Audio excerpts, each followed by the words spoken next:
Okay, so in today's video, we are here to meet a QAT in the name Mr. Yaser. He was a very young man who is so ambitious, and he traveled all the way from Kuwait to the United States of America for his PhD program. But the unfortunate thing happened. And you know what? We want to meet him now to know what really happened. Let's get to meet him. Hello, sir. Good day. Salam alaikum. Wa alaikum assalam. It's so good to meet you. Thank you so much for the privilege for this interview. I don't take it for granted. So please, our audience would like to meet you, if you don't mind. Yes, well, my name is Yaser Albahri, and I'm a citizen of Kuwait. And I'm 46 years old right now. I will be 46 soon. I was in the States of America from 1998 all the way to 2019. Total of 22, 23 years. Half of it was in colleges, cities, and towns. And the other half, unfortunately, I was in American prisons, where I saw the unseen and I witnessed the stuff that most people don't know nothing about. It was a lot of experience. I tell you that much. Thank you so much for that.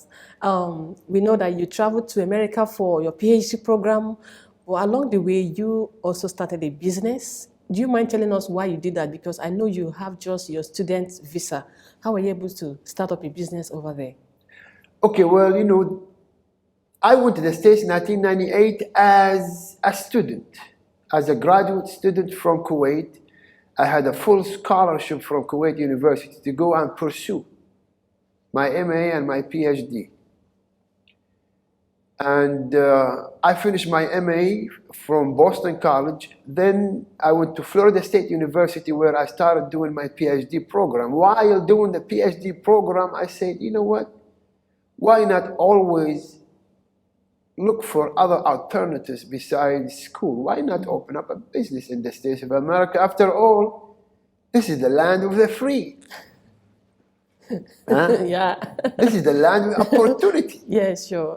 The land of the free, the opportunity, and I am the brave. Oh my God. So I said, okay, why not? It's a single roll of the dice. Why not just throw the dice and see? Is it going to be snake eye, or is it going to be 6 on 6? Well, I threw the dice, and it was a snake eye, unfortunately. But to answer your question, when I went there, I had the F1 visa, which means student visa, that I was not allowed to open up businesses. Okay. So I hired an immigration lawyer, and I paid him in cash, and I told him, listen, I would like to open up businesses, and you do all the paperwork for me. Okay. And it cost me a lot of money. It cost me about $20,000 just to fix the papers. And I was on my way to get the permanent citizenship, the permanent residency. Then the shit hit the fan. This is so serious. Serious business. Yeah, sure. Okay. And I know you spent quite a number of years in the prison. And we want to know what happened. Was it through the business, or what happened for you to have spent such amount of years in the prison? Well, you know, most of it, you know, is online. If you go to Florida State, you will see, you know, what they say happened. And I have my own version of the story. But, you know, I own businesses. And when I started making a lot of money, a lot of eyes started looking at, okay, well, this guy got a lot of money. Why not we get a piece of it? And they did not want to take a piece of it in a good way. They wanted to take it in a bad way. I was a rising star. I was making a lot of money. One of my shops was making me at least $3,000 a day. Oh my God. So envious people came, and before you know it, started working for me. At first, you know, I started seeing, you know, crazy stories. But, you know, the crazy stories aside, to make the short story shorter, I hired a female, was a white female, was white, young female, and she accused me of sexual harassment. And in the States of America, it is very hard for a minority whether be it a black, whether be it, from African origins, or from the Middle East, or Indian, or Pakistani, or from Bangladesh, with a funny name like my name or whatever, it's very hard for you to stand in a court of law and get justice. Most of the time, the minute you show up, you already look half guilty. Because of the way you look, because your name is hard to pronounce, and because people mentality usually, he wouldn't be guilty. He would not be guilty. He would not be guilty because he's already here. He wouldn't be in the box, in the accused box, not doing nothing. He must have done something. The police would not just make up a story. Yeah, sure. So that's how they started the whole thing. And unfortunately, I went to trial and I lost. And the judge did not spare me while she was giving everybody 8 years, 4 years for the same crime. She gave me extra. I guess it was Christmas time for them. She gave me 15 years. She gave me a bonus. I'm taking it in a light way. It's a serious business. I was in prison and I saw a lot of crazy stuff, but I'm taking it in a light way because I realized that I either cry about it or laugh it off. So I decided to laugh it off and brush it off. To me, it was only a small chapter of my life. The best is yet to come. My goodness, 15 good years in prison for a crime you did not commit? Of course not. So how was the experience right in the prison there? Well, it was hell. It was hell on earth.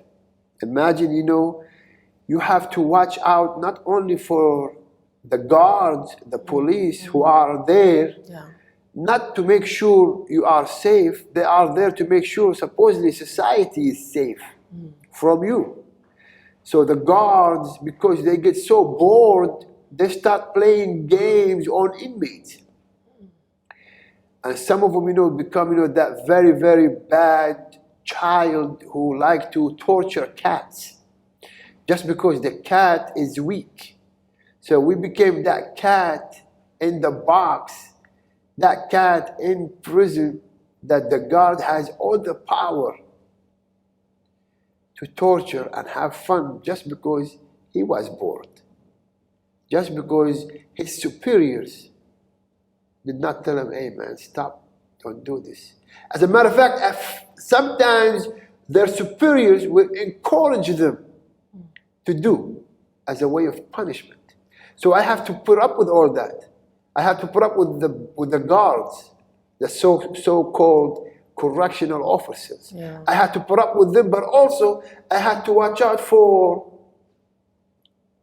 the other animals with me in the cage, the prisoners.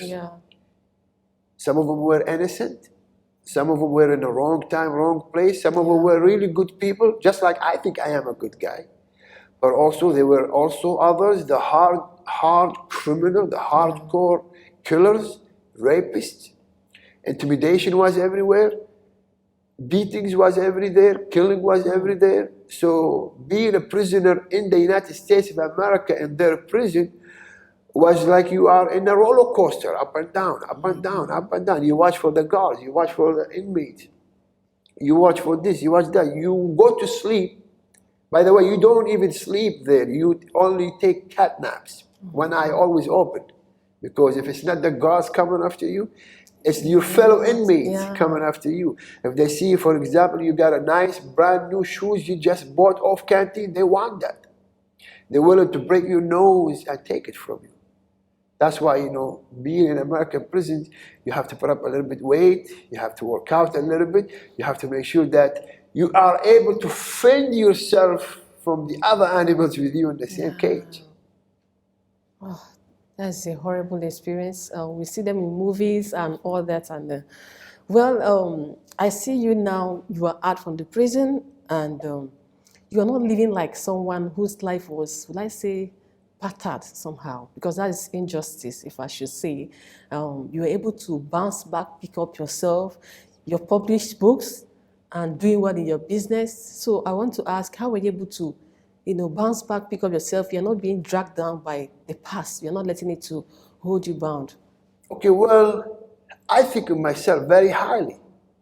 I have so much confidence in who I am. Okay. I have so much confidence in my abilities. To others, my abilities might be limited, and maybe they are. But to me, I think I am untouchable. I think I am irresistible. I think I am anything I put my hands, anything I have put my fingers on, I think. And I should always think that of myself. And everybody should think that of themselves too. You have to think that you are the main one. You are the number one. You have to give yourself 110% confidence in who you are, because don't expect it from others. That's the only way you will bounce back from any misfortune, from any misgivings, from any bad situation you've been through. And I had to do it the hard way. In prison, I sat down and I wrote, and I kept writing, and I kept writing, I kept writing. I kept teaching myself. I taught myself the English language better. I taught myself the Spanish language. Wow. I started learning sign language, the American Sign Language. I started, I thought to myself, as a resume, need to be filled with good stuff, even though I was in prison. I taught myself the American stock market. I had papers. I taught others the Arabic language. I taught Americans the English language, especially grammar. So, to me, I think of myself that anything I put my hands on, I will turn it into gold. And everybody should think that way of themselves if they want to make it back from any bad situation they've been through. So today, all praise is due to Allah. Within 1 year after coming back from prison, I have Twitter account, thousands of people there, tens of thousands. I have 2 YouTube channels. One of them has 600,000. The other one has 120,000. I have an Instagram account, has about 250,000 followers. Snapchat, about 140,000 followers. I have 9 published books. Within 1 year, I was able to purchase my own land to build a beach house on it, on the most expensive area in Kuwait. And the best is yet to come. This is nothing. You ain't seen nothing yet. You ain't seen nothing yet. Mr. Yaser is saying that. You ain't seen nothing Oh yet. my goodness, this is amazing, is mind-blowing. Having self-confidence is very important. It's crucial, it's essential in life. I can imagine someone being unjustly accused, and not just that, wasting away 15 years of someone's life. And the person comes out and still feels that confident, still feels that his life is worth it, still feels that this is not me. I have to move out there. I have to go for it. I have to be extraordinary. That's what I call it. It didn't just see it as 15 years has been wasted. Oh my God, what do I do? Let me just no. He got up back there and he's making it happen. And you hear what he said, you ain't seen nothing yet. I'm so proud of you, sir, for this, really, because it's a depressing thing that happened. And I've been to your channel, I've watched some of your interviews, and I see people's comments. There's a particular guy that said he just came out from prison over there in the US, and what I read he wrote touched me. He said that you're such a good person that he feels so depressed. He feels his career, physically, psychologically, everything about him, he feels so depressed. So now for someone who has gone to prison for what he or she didn't do and out, what advice would you give to such a person? Is it a moment to feel all hope is lost? Of course not, because this life, we only live once. Yeah, sure. Consider your time in prison just a chapter of your life that has passed away. That's all you have to think about. Don't think about, I understand the past sometimes is part of our present, because you think about it, because the consequences still follow you anywhere you go. But always think that, okay, this is only a figment of the past. Something happened, You cannot undo what's been done. It's done. It's time to close that chapter, close the book, and start writing your own new chapter, your own new book. With something positive this time. Don't go and rob somebody. Don't go say, well, you know, they take me as a criminal, therefore let me just go rob a bank. I might as well. Well, they treat me this way, I might as well just become one. No.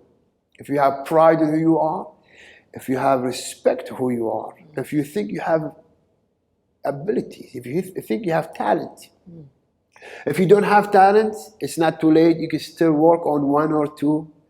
It's not too late to start a talent or to build and enhance whatever ability you have already, be it painting, be it being a musician. I used to play the music. I used to play something called the mandolin, the oud.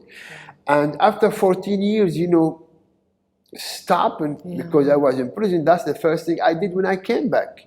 Now, you know, I play the instrument like before, I'm better. Why? Because it's a matter of practice. Okay. Again, I teach people English today through my channels. I teach them Spanish through my channels. I teach them sign language through my channels. I teach them how to play the oud through my channels. I tell them story about my experience in prison. I don't tell them in a bad way. I don't tell them in a sad way where everybody start crying, even though there are some tragic moments. But I give them as an upbeat. Hey man, I see some crazy stuff. Wow, check this out. What happened one day, the other day. Blah, blah. I give you a laugh. I give you this and that. So try, if you can, being a prisoner or an ex-prisoner, to monetize this experience. Monetize this experience meaning get you an iPhone, get you a YouTube channel, and record and tell people what you saw there. Listen, man, I've seen some crazy stuff. Let me tell you what happened the other day. And post it twice a week. Don't say I have nothing. You have. You have a story to tell. You've seen other stories. All you gotta do is hit the record button and talk. Promise you, just like people are interested in hearing my story, others will be interested in hearing your story, and I'll be one of them too. This is good. This is good. Rewrite the chapter. Like he said it's just a chapter. Whatever has happened in the past is just a chapter. You have to rewrite your own story. Thank you so much for that. Now, I want to know, I don't know about Kuwait, but I know where I came from, Nigeria and some other countries. When you have an ex-convict, there's kind of this kind of stigma. I don't know, do you experience such? Are you being stigmatized because of that? Well, you know, to be honest with you, I don't know about that. I know exactly the stigma word. I know what it means. Anywhere I go in Kuwait from day one, anywhere I went, everybody want to take pictures with me. I see. Everybody want, you know, I sold tens of thousands of books. Thousands of them, people wanted my autograph on them. And you know, I'm very humbled, I'm very honored. I feel special that people treat me kindly. I believe I am a good person. I have my own shortcomings, but people understand, they are on my side of this story. They know America, as much as we see in Hollywood, is a great country, but also it has its own shortcomings, especially in the justice system. Anywhere I went in Kuwait, or 99.9% of the comments that come to me through YouTube, Instagram, Snapchat, Twitter, 99.9% of them are positive. So, never been stigmatized. I, alhamdulillah, all praise due to Allah, broke that rule. You can still go to prison and you still can come out of it and become a celebrity. Oh my God.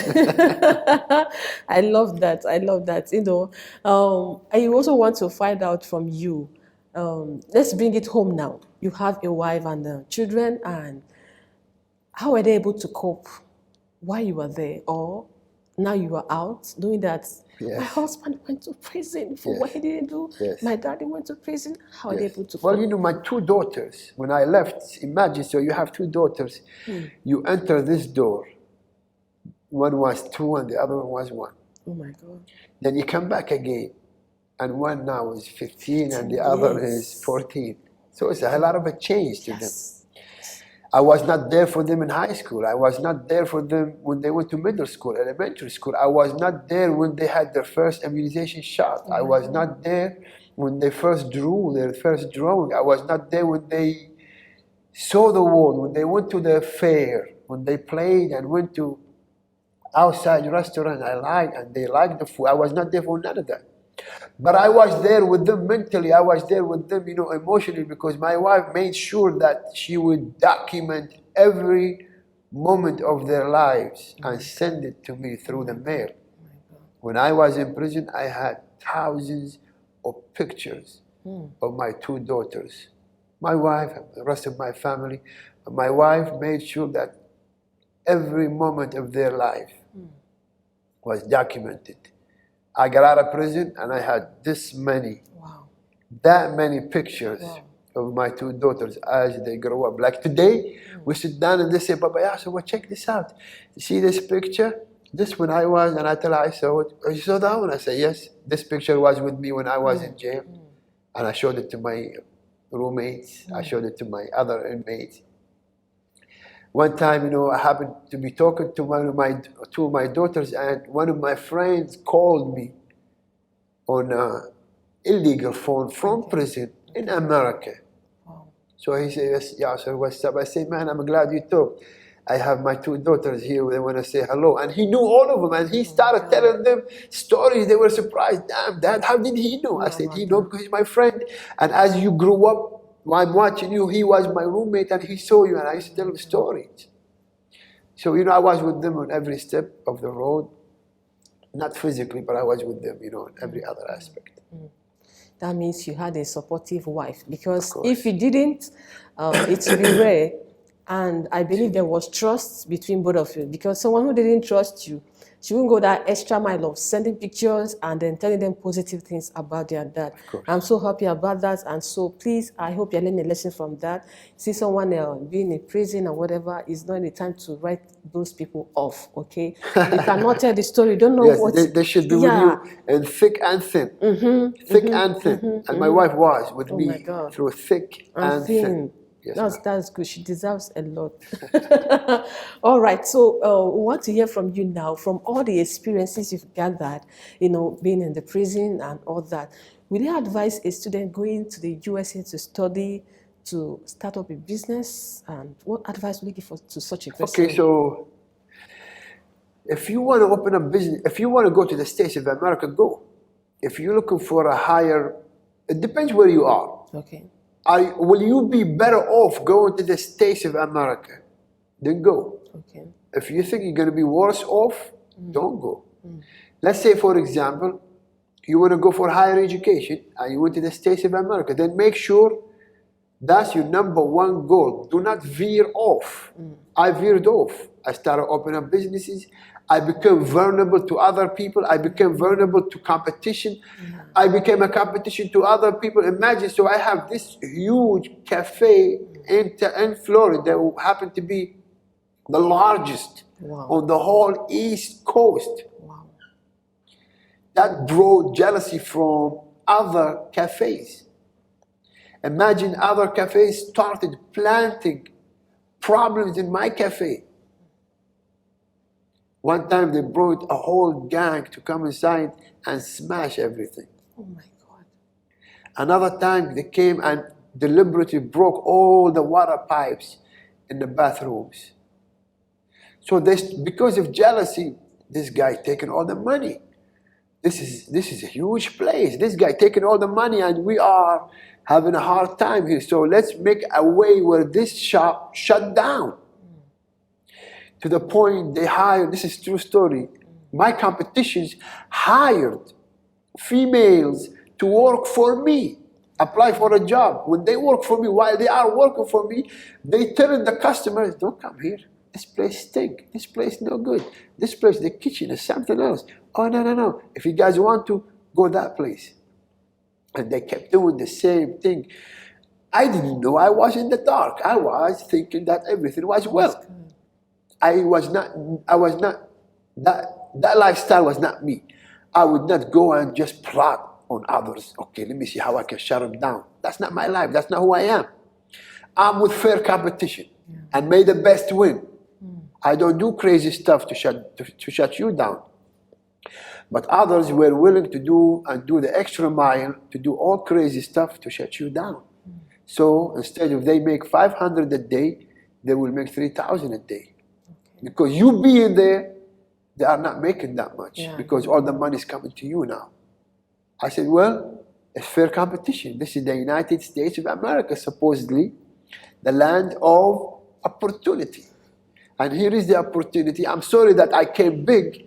I'm sorry I came big and I came with a lot of money and I opened up something big and I started taking all the customers from you. But don't hate me. Don't hate the player, hate the game. Yes? No? Maybe? Hate the game. Don't hate me. But they were not happy. They were not fine with that. So my advice is, if you go into school, stay, keep your ass in school. If you go for business, then come strong. Then go lean and mean, and may the best win. But get ready, because there will be competition, and they will use all the dirty tricks in the book to harm you. I know friends. I was in Florida. I know friends from Texas, Waco, Texas, came down to the point where they started shooting at each other. The much hate. He owned the club. This guy owned the club. This guy, getting all the customers from the other guy. The other guy got a lot of. He ended up shooting in the parking lot.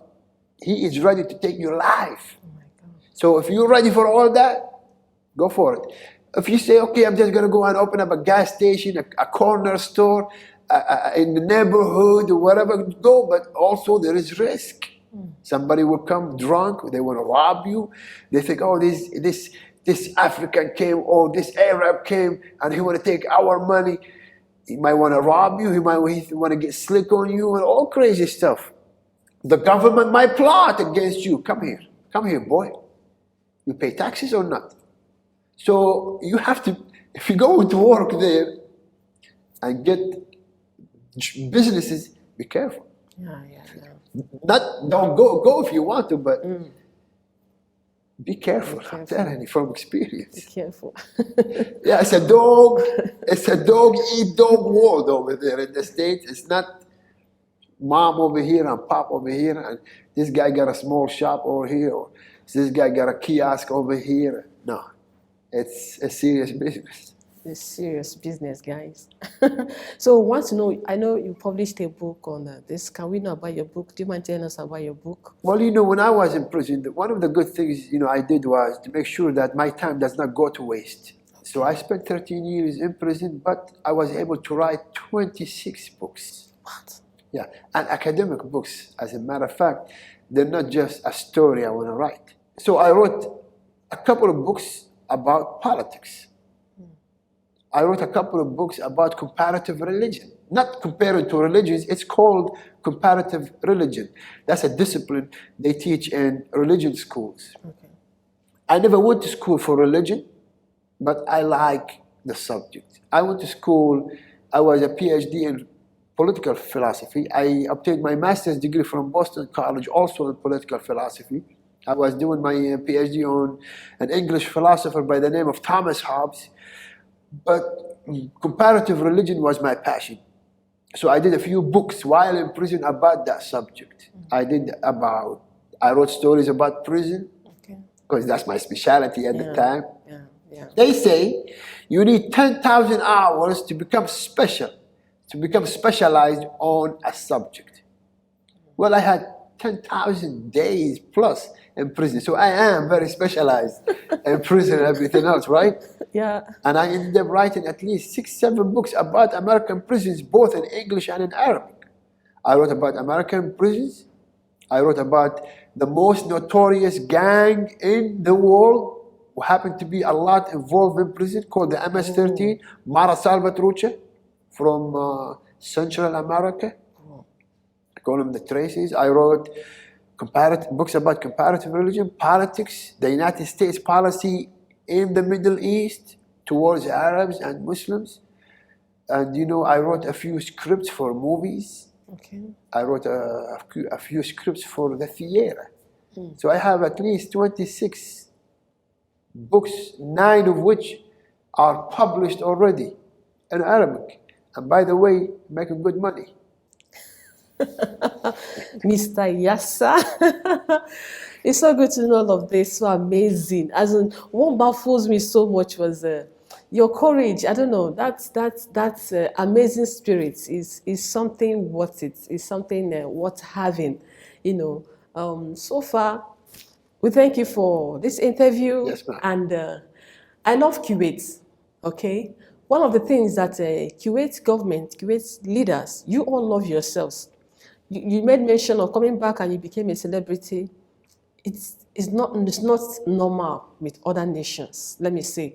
I know when the outbreak of COVID-19 last year, that was 2019, how the Kuwait government left and brought their citizens in to treat them well. That's a perfect thing, and they care about their citizens. So someone watching this may feel, you're talking because you're Kuwaiti. That's why.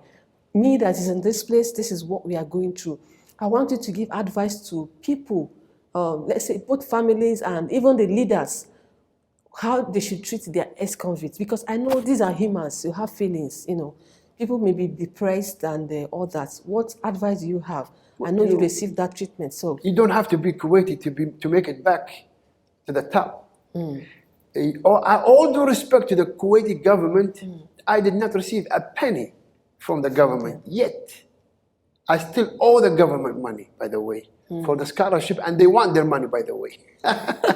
So don't think, you know, I got it in a silver, you know, spoon in my no. I can tell you that I earned everything myself because of my courage, because of my bravery, because of my loved ones and the 100 support they are giving me. Yeah. You do not have to be a Kuwaiti to make it back to the top. If you are a believer, if you are a believer and believe in the Old Testament and the stories in the Old Testament, there is the story of Joseph. Yeah. Joseph was not a Kuwaiti. Yeah, he was not from the Gulf. Sure. His family did not have oil, Sure. did not have, you know, assets in London, did not have investments in the United States of America, did not have no sovereign fund. As a matter of fact, he had 10, 11, 12, 13 brothers with him. Dad that was blind. They were, you know, poor people from the land far away from Egypt. And, you know, every day his dad was crying about him. He was in prison for a while. Joseph, when he made a comeback, he became on top of everything. Yeah, sure. Did not have to be a Kuwaiti, Sure, not sure, have to be rich. sure. His family was so, if you believe the Old Testament stories, his family was poor. Every year they used to go to Egypt to do the barley, you know, to bring goods and get, you know, worth of it, you know, in exchange. Trade by butter, like that. Yes, and dad, you know, told them, okay, they say, bring this little kid, so, you know, we make sure that we get extra, blah, blah, blah, blah, blah, blah. And, you know, the rest is history. Yeah, sure. But Joseph belonged to the most poorest people, Yeah, sure. family, and he made it back on top, and he became the right-hand man or the minister of finance of one of the greatest empires at the time by the name of the Egyptians. Yeah. So if Yaser Albahri can make it without the help of the government, mark this down, without the help of the Kuwaiti government, they still want their money from me, by the way. They still do owe us money. If I could do it, you can. You can too. You're in Nigeria, you're in anywhere, you can still make it. You can still make it, yeah. Thank you so much for that. That was a great point. And I think you kind of have the same spirit with Joseph. He saw his brother's treatment as a stepping stone for him, that God sent him there for a purpose, okay? So the area of stigmatizing people who are out of prison, that shouldn't be a good thing. I don't think it's the right thing to stigmatize people that come out from prison. You didn't experience that, so I don't know if you have any advice for people who are keen to stigmatize. Well, you know, there was this officer, who was an officer with us in prison, and he had a saying always, you know, and he always used to amuse us. He said, listen, man, I am no better than you. The officer would tell the inmate, he said, I am no better than you. As a matter of fact, I might even be worse than you. Oh my God. The only difference between you and I that I still do what I do and I didn't get caught while you got caught. So you, when you come out of prison, you look at the rest of the world and you say, you are no better than me either. You have a lot of skeletons in your closet too. You just have not been caught yet. So I pray to Allah, God, whatever you want to call him, that you don't get caught either. Because you, when you go to prison, I don't think you're going to make it out of there. I made it out at least. You are not going to make it out. So when you take that, and you know, I think you will be a winner with that one. That's a good comeback, huh? Thank you so much. Thank you so much. You're welcome. Hello, everyone. Thank you so much for this. I hope it got value from this because I really did. His life is a challenging one. It's so amazing, and the confidence that he has in himself. And he's just starting. You can imagine being in the prison and he didn't just stay there, lavishing away, thinking of doing evil. He has given advice on that. Don't say because I was accused, let me now go and become the real, armed robber like that. Or it can even be for a young lady. People misunderstand you. Maybe from your dressing, they call you a prostitute and you now feel, okay, because they do this, let me go and do that. No, that's what Mr. Yaser is trying to advise us. Don't allow the situation that you find yourself in to define you. Rewrite your story. Thank you so much for watching, and I appreciate you. Mr. Yaser, give our audience your last shout outs. Goodbye and good luck. That's all I can tell you. Thank you so much for watching. God bless you. Thank you. Thank you for having me. Thank you so much, sir. You're welcome. We really appreciate it. God bless you. Thank you. Yeah. كتاب ألف ليلة حبس انفرادي هو الجزء الثاني لكتابي خلف الأسلاك الشائكة. تخيل، ليس فقط أنت في أعنف سجون الولايات المتحدة، بل أيضا في الحبس الانفرادي لمدة تزيد عن 1000 ليلة. ولكن على الرغم من المصاعب وعلى الرغم من المحن والظروف الصعبة، إلا أني استطعت أن أدون قصتي بالكامل وما حل بي في الحبس الانفرادي في الولايات المتحدة الأمريكية في كتابي 1000 ليلة حبس انفرادي. أعدك يا عزيزي القارئ، إن بدأت في قراءة هذا الكتاب لن تستطيع التوقف من شدة الأكشن والإثارة.